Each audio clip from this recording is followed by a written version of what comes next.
reka nongere nguhe ikaze cyane kuri YouTube channel yacu yanyu ya Level 9 Records. Ni handi musanga amakuru atandukanye y'ibibera muri iyi nzu mubona nicayemo. Uyu munsi rero nta kindi kintu kidasanzwe mfite kijyanye na gahunda za studio, ahubwo uyu munsi ni inkuru y'ibyishimo nifuza kubasangiza nanabashimira. Yaba ari wowe wakoze subscribe umaze igihe, kandi yaba ari nawe uje bwa mbere kuri YouTube channel ya Level 9 Records, ndagira ngo mbashimire mwese kuba twujuje umuryango w'abantu basaga 15,000. no kuvuga dufite aba subscribers 15 bisaga, ndetse bari kwenda biyongera umunsi ku munsi.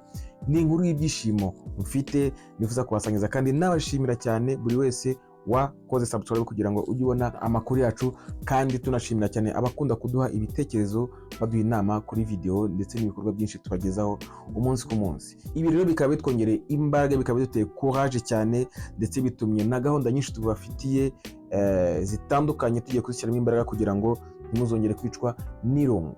Level 9 Records rero benshi bazi ko ni studio gusa, kandi nako bimeze, ariko hari gahunda nyinshi cyane twateganyije kandi twifuza kuzatubagezaho umunsi ku munsi. Hakwemeye kuzatubereka uburyo twagiye dukora indirimbo, byo twaranabitangiye. Harimo gahunda yo gusura abahanzi bamwe na bamwe tuba twarabuze cyangwa se bamaze igihe tutazi gahunda baherereyemo. Harimo noneho no kuba harimo n'inkuru za bimwe mu bintu byagiye biba kera cyangwa se byagiye bitambuka kera muri muzika, ushobora kuba utazi cyangwa se ushobora kuba waribagiwe, ariko dushobora kwibutsa kugira ngo tumenye muzika yacu aho yavuye n'aho iri kwerekeza uyu munsi wa none. Si ibyo gusa kandi, dore ko hari na studio session za kera ushobora kuba utibuka cyangwa udatekereza ko zibaho, nk'ukuntu muri studio za 2010 uko byari bimeze, 2011, 2012. Izo ni zimwe muri video cyangwa se amafoto dufite, ukuntu abahanzi bagiranaga ama collaboration bakajaminga muri music bikubaka ubumwe. Utwo n'utuntu twinshi tuzajya tubagezaho uko igihe kizabe twemerera. Hari ama events yabaga ajyanye na showbiz, ajyanye na music yacu. Izo nazo ni zimwe muri archive dufite, tuzatubagezaho tubasobanura uko byabaga bimeze. Turifuza kandi ko tuzatugira n'igihe turebe nko ku nkuru ziri gutrending. Hari inkuru trending arizo, ariko hari n'izindi zitrending ariko ugasanga zahinduye isura, cyangwa ugasanga zirugaragaza ikintu nakuta kitari nka kiza mu bumwe bw'abahanzi cyangwa se abahanzi n'aba producers. Ugasanga ni nk'inkuru rimwe bita ngo gutwika, ntawe ubabujije gutwika rwose, ariko uratwika nyuma umusaruro uze kuba uwuhe. Icyo kintu nacyo ndifuza ko tuzatukiganiraho, turebe aho biba biganisha showbiz yacu. Turifuza kandi kujya tugaragaza bumwe mu buzima bw'abahanzi n'aba producers. Buri hari igihe indirimbo ijya gusohoka, hari ibintu byinshi cyane byabanje kuba hagati y'umuhanzi n'umuproducer.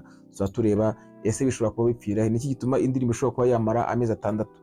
Ni ikosa ry'umuhanzi, ni rya producer, ni ryande? Aho ngaho naho tuzatuhaganiraho. Turifuza kandi ko n'igihe tuzadukora none na live sessions, live zangaha tugatangira beat kuva kuri 0 kugeza beat irangiye. Byabana ngombwa umuntu yumva yayigwamo fresh akatwandikira muri comment, akavuga ati akaboro nakagwamo fresh, tukakohereza. Hanyuma tukazareba umuntu tuzumva yayiguyemo neza, tuzatushyiraho uburyo bizajya bikorwa kugira ngo bitazaba akavuyo cyane. Ni byinshi sinabivuga muri aka kanya kuko ni ibyishimo gusa. Abantu barenga 15,000, vraiment turabashimiye cyane. Turashimira kandi ko mwese mwahisemo kuba abanyamuryango ba Level 9 Records. Natwe ntabwo tuzabicisha irungu. Stay in touch, tugumane, dufashanye, tuzamurane. Turabakunda cyane ibihe byose. God bless.